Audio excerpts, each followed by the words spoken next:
Every day, something dramatic happens in the Caribbean that affects our lives. We'll give you the details. We'll give you the facts on Caribbean Perspective with Eddie Frederick. Here's Eddie Frederick. So glad you can join us. Beaten and thrown overboard, the Anderson Peters saga continues. This story takes the lead in today's edition of Caribbean Perspective for Monday, 15th August 2022. Details when we return. The hurricane season is now upon us, so we as Caribbean people need to remember to think safety and be prepared. Avoid venturing outside during a storm or hurricane, especially if there are strong winds. Rooftops and other debris are often blown about and can cause great damage.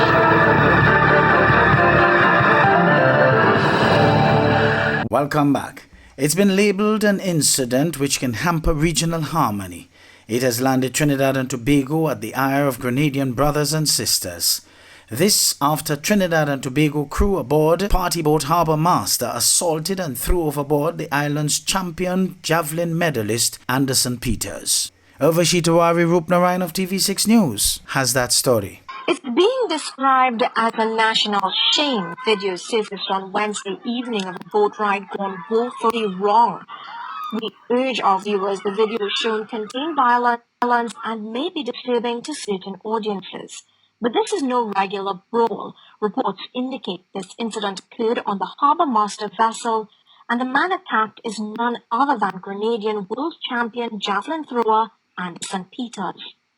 The incident occurred off Grenadian waters, where stunned onlookers alleged the attackers are Trinidadian crew members of the TNT vessel. Seen here enjoying the lime, rumors surfaced that the athlete spat on a crew member, resulting in the altercation. But the fracas didn't stop there, as some 5 attackers proceeded to throw the gold medalist off the boat and into the water.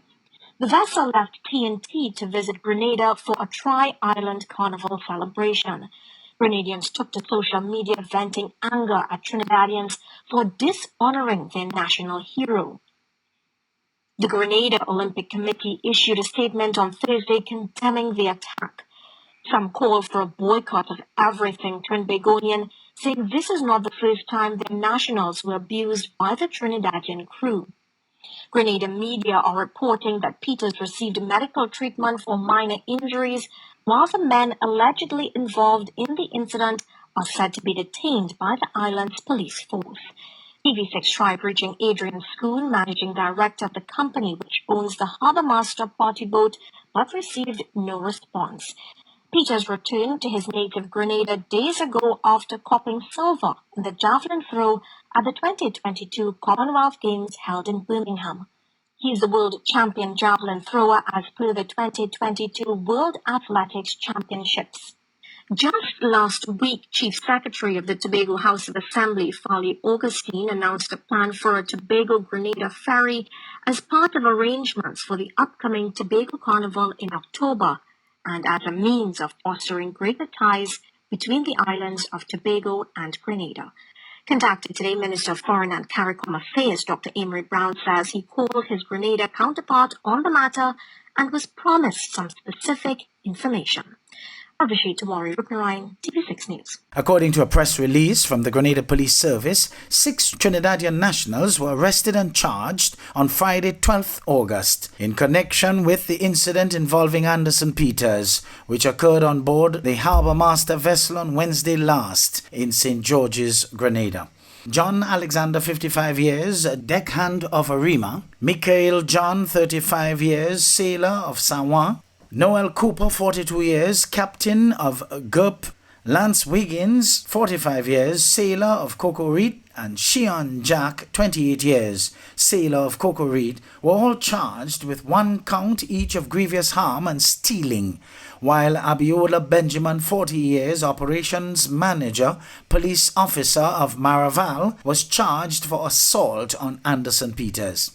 Alexander, John, Cooper, Wiggins and Jack were also charged for causing harm to Kidon Peters, the brother of Anderson Peters.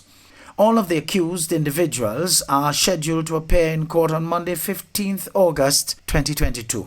The men will remain in police custody until their appearance before the magistrate. Due to the arrest warrant, the ship is officially seized as part of a civil lawsuit involving citizens Anderson and Kidon Peters, and not an act of the state or state agencies. Anderson is Grenada's gold javelin medalist at the recent World Championship.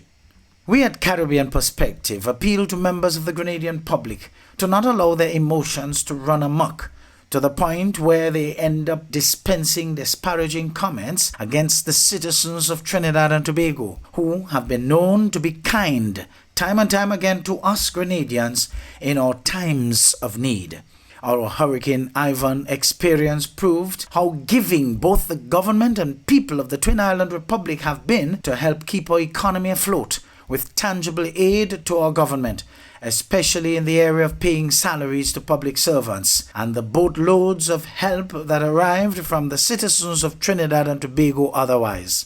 The out-of-order behavioral expressions of crew members of a party boat must not be allowed to erase such important historic ties between the peoples of our countries, which are inextricably bound by blood.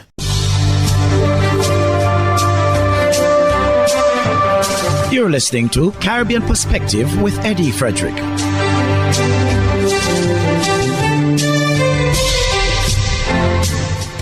Cultural icon David Rudder has received CARICOM's highest award, the Order of the Caribbean Community.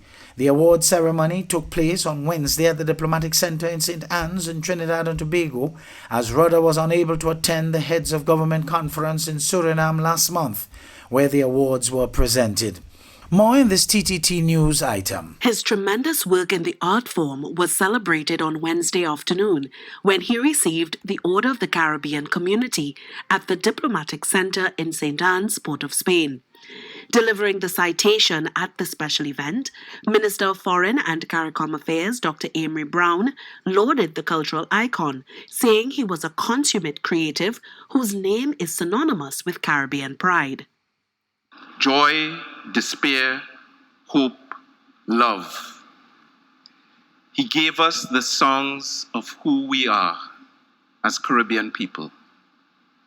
He gave us the songs of our lives. In accepting the award, Mr. Rudder sincerely thanked the Caribbean community and the government of Trinidad and Tobago for the honor and admonished young people to continue to learn and never to give up. The journey is about learning, nurturing, listening to the people, especially the people on the ground. Listen to their language, listen to the poetry. When people say, you write great poetry, because I listen to the people. The Nuts Lady has something to say. The other recipients of the Order of the Caribbean Community are CARICOM Secretary General Ambassador Erwin LaRocque, cricketer extraordinaire Sir Vivian Richards, and former Deputy Prime Minister and Minister of Foreign Affairs of Barbados, Dame Billy Miller.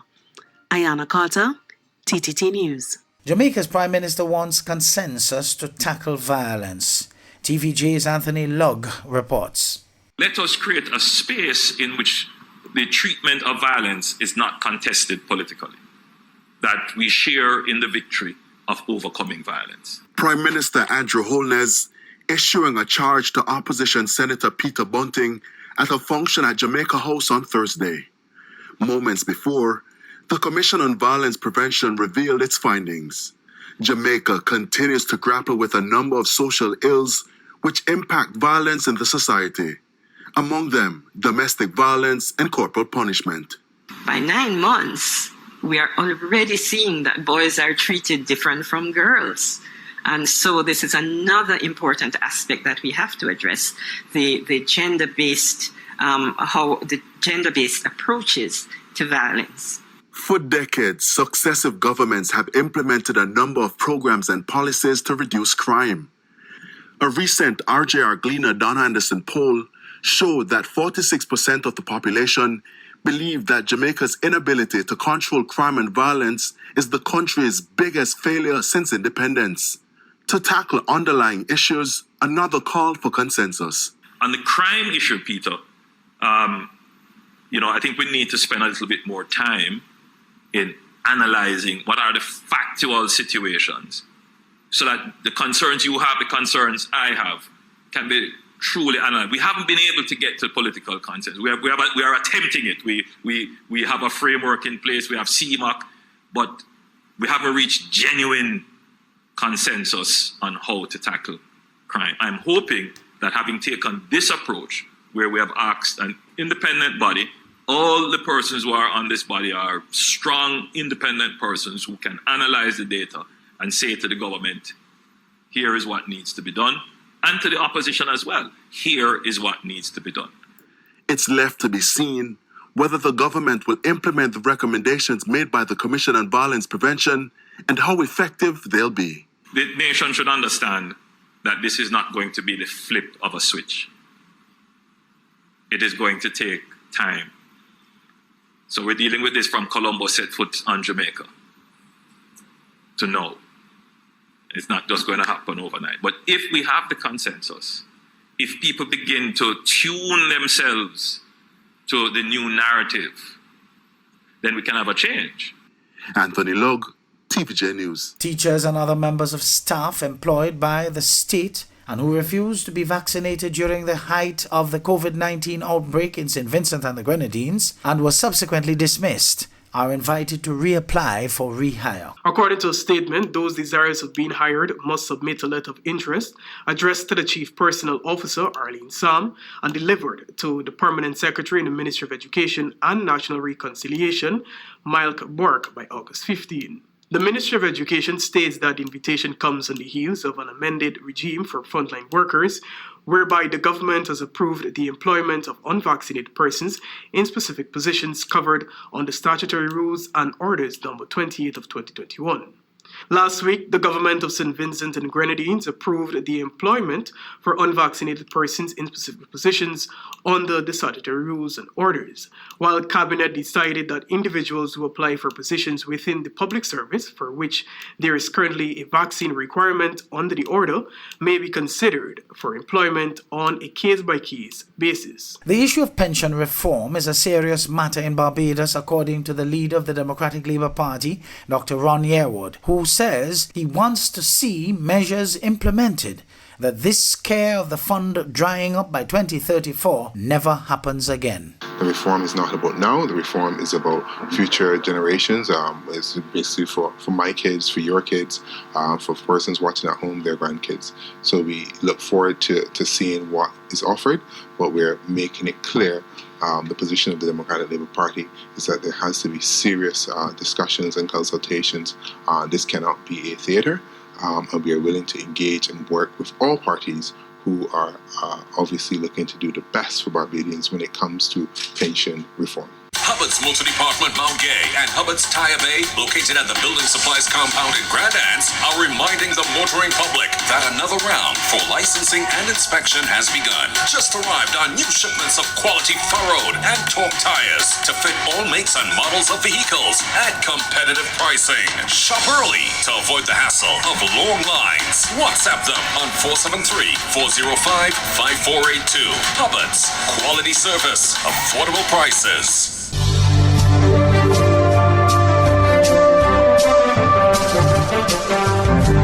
I am Eddie Frederick. This has been Caribbean Perspective, a whole new approach to highlighting developments in the Caribbean. In the meantime, please continue to log on to CaribbeanPerspective.com for more daily news and more.